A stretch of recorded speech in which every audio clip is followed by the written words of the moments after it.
तो बच्चों आज जो है हम लोग थोड़ा वाउचर को देख लेते हैं। अकाउंटेंसी में वाउचर एक इम्पॉर्टेंट कॉन्सेप्ट होता है।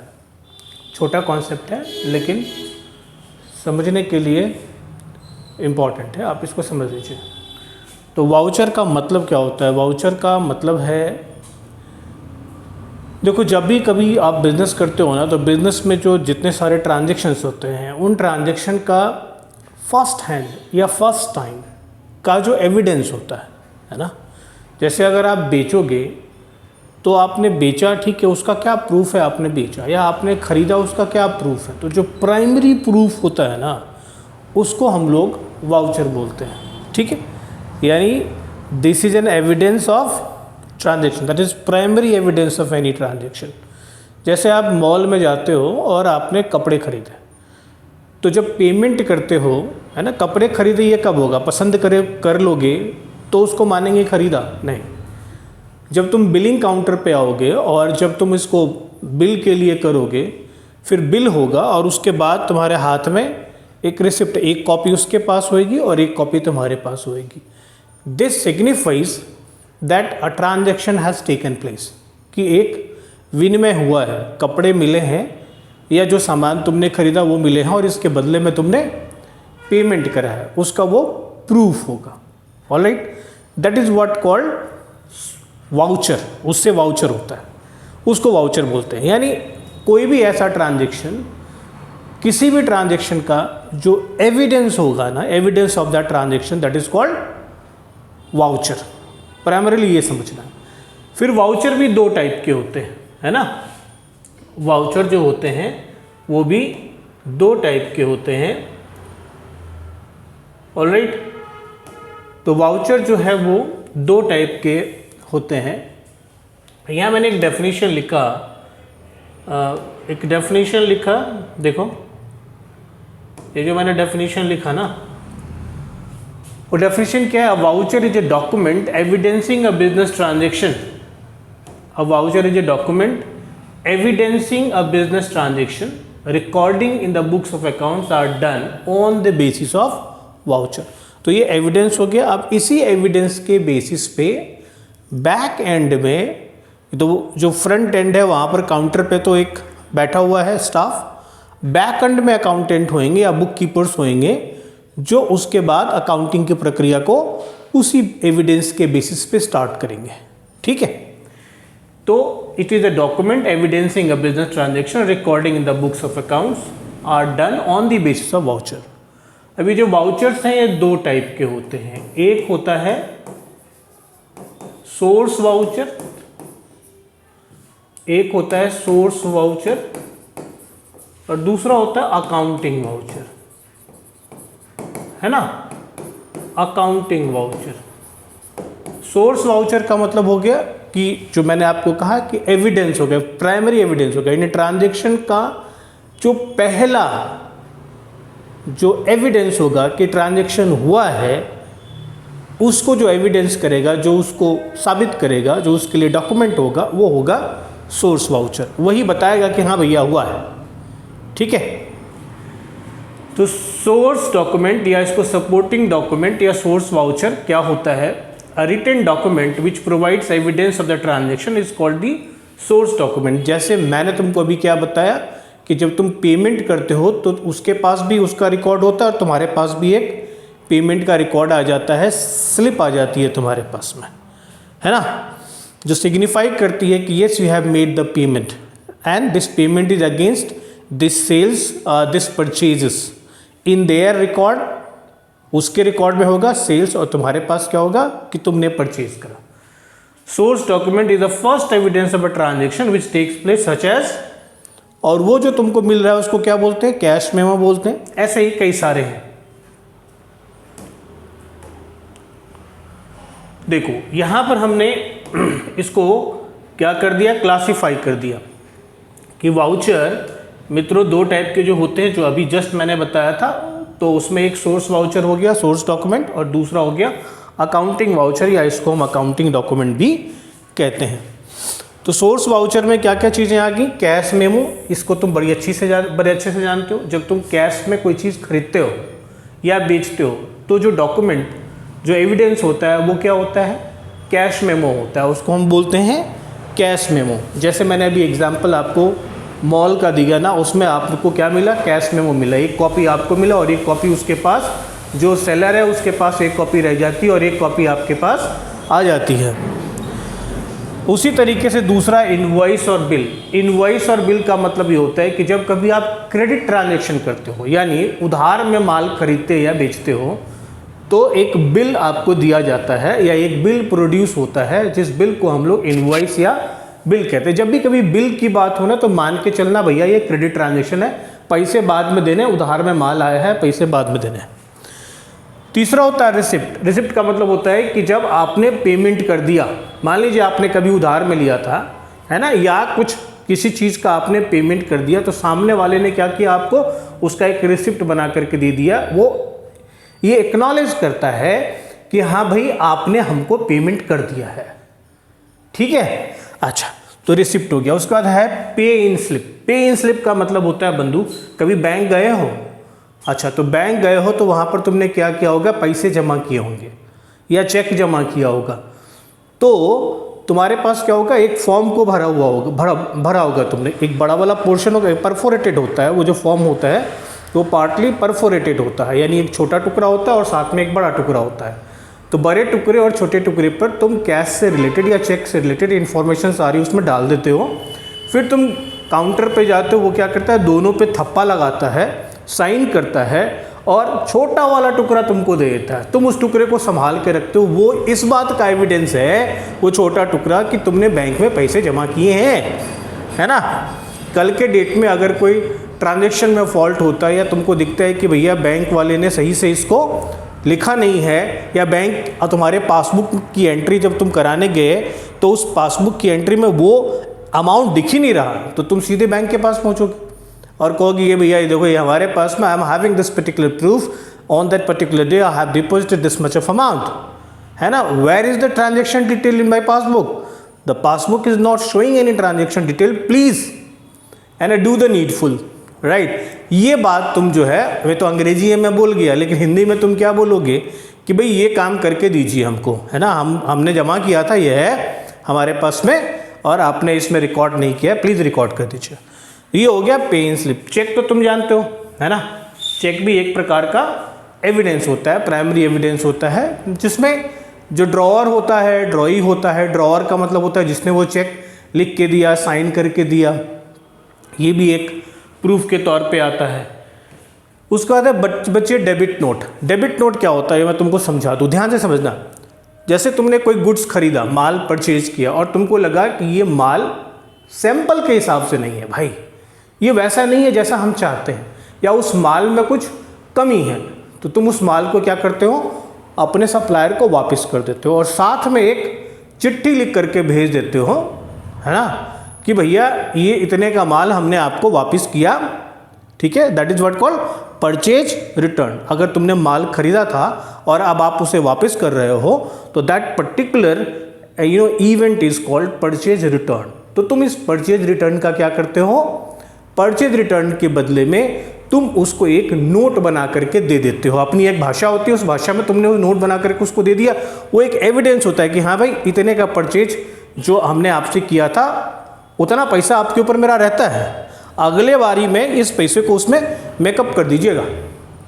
तो ये कौन इश्यू कर रहा है? परचेजर। कौन इश्यू करता है डेबिट नोट? परचेजर। ऐसा ही क्या है? क्रेडिट नोट है। क्रेडिट नोट का मतलब होता है कि जो सेलर है उसके पास जब सेल्स रिटर्न आया, जो सेलर है उसने माल बेचा और सामने वाले को वो पसंद नहीं आया, या वो सैंपल के हिसाब से नहीं है, या उसमें कोई कमी रहेगी, टूट फूट हो गया, तो वो माल वापस आ गया। अब सेलर क्या करता है? अपनी तरफ से एक डॉक्यूमेंट क्रिएट करता है और सामने वाली पार्टी को दे देता है। कहता है कि सॉरी भाई साहब, हमसे गलती हो गई, हमें माफ़ करो, ये जितने भी आपने पैसे इसके अगेंस्ट जो भी दे दिए हैं वो हमारे पास पड़े हुए हैं, अगली ट्रांजैक्शन में हम वो मेकअप कर देंगे। तो ये सेलर अपनी तरफ से जब करे, है ना, कि हाँ भाई मैं आई एक्नॉलेज कि this is the return that you have made and against that whatever the amount is there, वो amount in the next transaction, अगले ट्रांजेक्शन में हम इसको कवर कर देंगे, मेकअप कर देंगे, रेस्ट अश्योर्ड। तो वो जो डॉक्यूमेंट लिख के देता है that is what called credit note. बिल्कुल आम भाषा में तुमको बता रहा हूँ, कोई टेक्निकलिटी इसमें नहीं है। तुम जरा इमेजिन करो कि तुमने सेल किया और माल वापस आ गया, तो वो आगे वाला मांगेगा ना तुमसे कि भाई अब इसका तो मुझे कुछ दे दो, कुछ प्रूफ तो दो ताकि मैं मुझे पता चले कि मैंने आपको ये वापस किया है। तो सेलर क्या कहता है, लिख के दे देता है कि हाँ भाई इतने का जो है बकाया है, आपने हमको वापस कर दिया और हम आपको अगली बारी ट्रांजेक्शन करेंगे तो वहाँ हम मेकअप कर देंगे। ठीक है, तो दोनों एंगल से समझ गया, डेबिट नोट भी समझ गया, क्रेडिट नोट भी समझ गया। अभी जरा अकाउंटिंग वाउचर में आओ, तो कैश वाउचर होगा, नॉन कैश वाउचर होगा या ट्रांसफर वाउचर होगा। तो मित्रों कैश वाउचर क्या होता है कि जब कोई ट्रांजैक्शन कैश में हो, यानी परचेज में, अगर परचेज तुमने कैश में किया या तुमने सेल तुमने कैश में किया, तो जो वाउचर क्रिएट होगा उसको हम कैश वाउचर बोलेंगे। ये दो तरीके का वाउचर होता है, डेबिट वाउचर और क्रेडिट वाउचर। जब तुम खरीदते हो, है ना, और कैश में खरीदते हो तो तुम्हारा क्या होगा, डेबिट वाउचर बनेगा। और जब तुम बेचते हो और कैश में बेचते हो तो जो तुम्हारा वाउचर होगा वो क्रेडिट वाउचर होगा। ठीक है, हम तुमको इसका वो फॉर्मेट भी बताएंगे। इसी प्रकार ट्रांसफर वाउचर होगा। ट्रांसफर वाउचर में जब ट्रांजैक्शन उधारी का हो, यानी डेबिट भी रिकॉर्ड करोगे और क्रेडिट भी रिकॉर्ड करोगे। जब ट्रांजैक्शन उधार हो, उस केस में जो वाउचर तुम प्रोड्यूस करोगे उसको हम लोग बोलेंगे ट्रांसफर वाउचर। और ध्यान रहे, ये जो अकाउंटिंग वाउचर है वो कंपनी या ऑर्गेनाइजेशन की खुद की बुक्स ऑफ अकाउंट्स में रिकॉर्ड की जाती हैं। ऑलराइट, बुक्स ऑफ अकाउंट्स में मतलब ये हम रिकॉर्ड करते हैं, that we produce, we as an organization we produce these vouchers, that is why it is called accounting voucher. इसलिए हम इसे अकाउंटिंग वाउचर कहते हैं। ये सोर्स डॉक्यूमेंट है, इसके आधार पर ही ये वाउचर क्रिएट किए जाते हैं। बात समझ में आ रही है? ये सोर्स डॉक्यूमेंट है, ये सोर्स डॉक्यूमेंट है, इसी सोर्स डॉक्यूमेंट पे हम ये अकाउंटिंग वाउचर तैयार करते हैं। बात समझ में आ गई? चलिए,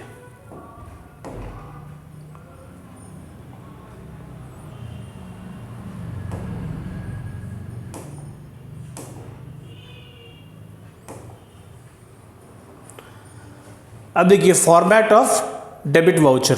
ठीक है, डेबिट वाउचर का फॉर्मेट कैसा होता है, तो बहुत ही ध्यान देने वाली बात है। वैसे तो क्या होता है कि सबका अपना अपना तरीका है, रंग है, उस रंग में उसके वाउचर का जो पेज है वो एक अलग डिस्टिंक्ट कलर से होता है, उसका फॉर्मेट डिस्टिंक्ट तरीके से होता है। लेकिन जो तुम्हारा मतलब नॉर्मली है हमारे यहाँ, वो जो डेबिट वाउचर बनेगा वो किस तरीके से बनेगा? जो डेबिट वाउचर बनेगा मित्रों वो बनेगा इस प्रकार, जो सामने आपके फॉर्मेट है उस फॉर्मेट के हिसाब से बनेगा। वो कहेगा कि भाई मिस MIS प्रतिभा फर्नीचर्स 180 नई सड़क दिल्ली, ये जो वाउचर बना रहा है वो लिख रहा है फॉर्मेट ऑफ डेबिट वाउचर। यानी मैं जो डेबिट वाउचर लिख रहा हूँ, यानी मैंने कैश में परचेज किया है तो मैं अपना एक वाउचर क्रिएट कर रहा हूँ, that is accounting voucher, that is debit voucher. तो मैं क्या लिखूँगा, यहाँ पर लिखूँगा रिसिप्ट रुपीज, है ना? ठीक है, समझ में आ रही बात? वाउचर नंबर दिस, डेबिट कर दिया। अगर मैंने परचेज किया है तो ये हो गया परचेज, डेबिट हो गया। Signature manager accountant signature. और यहाँ पर जिससे हमने माल खरीदा है उसको हमने पेमेंट किया है, तो उससे हम यहाँ पर एविडेंस ले लेते हैं कि भैया यहाँ पर स्टैम्प कर दिया और तुम लिखो receipt rupees this much against this purchase. तो हमारे पास में क्या हो जाएगा, एक एविडेंस हो जाएगा। और ये बात ध्यान में रखो, वाउचर जितने भी होते हैं इस सब वाउचर को हम क्या करते हैं तो प्रिजर्व करके रखते हैं तब तक जब तक कि हमारा फाइनेंशियल स्टेटमेंट ना प्रिपेयर हो जाए और सारे टैक्स जो है पेमेंट ना हो जाए, हमारी ऑडिटिंग ना हो जाए, तब तक हम इसको प्रिजर्व करके रखते हैं। क्योंकि जब ऑडिटर आता है यानी चार्टर्ड अकाउंटेंट आता है तो वो मांगता है कि ये जो परचेज दिखा रहे हो इस सारे परचेज के एविडेंस दिखाओ, क्योंकि वो वहीं से इसको मैच करेगा कि हाँ ये परचेज ठीक है, ये परचेज ठीक है। नहीं तो क्या पता तुमने कुछ गलत परचेज लिख दिया हो, फिर तो जो वो साइन करेगा उसकी वैलिडिटी ही नहीं रहेगी। ऑलराइट, और ये शुद्ध अकाउंटिंग तो नहीं हुआ ना, गलत अकाउंटिंग हो गया। तो इसके बाद हम लोग ये देख रहे हो फॉर्मेट कितना खूबसूरत है। इस पर मैंने एक क्वेश्चन भी डाल दिया, मैंने कहा चलो यार क्वेश्चन के थ्रू इसको समझते हैं। तो ये जो क्वेश्चन है इसको थोड़ा सा समझेंगे। और ज़्यादा इसमें कुछ है नहीं। कहता है prepare a debit voucher of XYZ traders 10 Patel Nagar new Delhi from the following information. कहता है 1 अप्रैल 2022 को सैलरी जो है जुलाई की पे करी, सैलरी शीट के नंबर पर 15,000 का, ठीक है। तो 15,000 की सैलरी पे करी, यानी तुमने क्या किया, पेमेंट कर। अभी मैं एग्जांपल परचेज का दे रहा था, वहाँ भी तुम पेमेंट ही कर रहे थे। तो सैलरी पे करा, फॉर्मेट ले लिया सेम, वाउचर नंबर लिखा, यहाँ पे डेट लिखा जिस डेट को तुम वाउचर प्रिपेयर कर रहे हो, और डेबिट किसको किया, सैलरी को, है ना। क्योंकि जो दूसरा पोर्शन है वो क्या है, कैश है। जो दूसरा पोर्शन है वो क्या है, salary account debit to cash account journal entry pass होती है, तो सैलरी को हमने क्या किया, डेबिट कर दी। और ये नरेशन लिखा, इसको हम इस पोर्शन को हम लोग नरेशन बोलते हैं। यानी कि नरेशन का मतलब होता है कि जो कांड तुमने किए उसको बता तो दो। ये जो तुमने लिखा वो क्या लिखा, किस बेसिस पे लिखा, वो तुम बता दो, ठीक है। तुम ये मान के चलो जो पढ़ने वाला है उसको ये डेबिट क्रेडिट नहीं पता, तो वो कैसे समझेगा, तो नीचे में जो कहानी तुमने लिखी हुई है उससे वो समझ जाएगा, अच्छा ये इसका है, इस वजह से है। फिर अमाउंट लिखा, टोटल लिखा, सिग्नेचर ले लिया अकाउंटेंट का, सिग्नेचर मैनेजर का ले लिया, और यहाँ पर जिसको सैलरी दी मैंने, मान लो रमेश को सैलरी दी, तो रमेश यहाँ पर लिखेगा रिसिव्ड रुपीज़ दिस, है ना। और यहाँ स्टैम्प, रेवेन्यू स्टैम्प, कोर्ट का मतलब स्टैम्प होता है, ये मिलता है पोस्ट ऑफिस में रेवेन्यू स्टैम्प, वो स्टैम्प यहाँ पे लगा देगा। ये प्रूफ हो गया है कि भाई हाँ, अब अगली बारी तुम इस महीने की सैलरी मत मांगना, तुम ये मत कहना कि भाई सैलरी तुमको नहीं मिली है, क्योंकि ये हमारे पास में प्रूफ है, हमने तुमको सैलरी दी है। जब ऑडिटर आएगा उसको भी हम दे देंगे कि ये जो 15,000 हम दिखा रहे हैं उसका ये रहा एविडेंस, ठीक है ना। चलो गुड।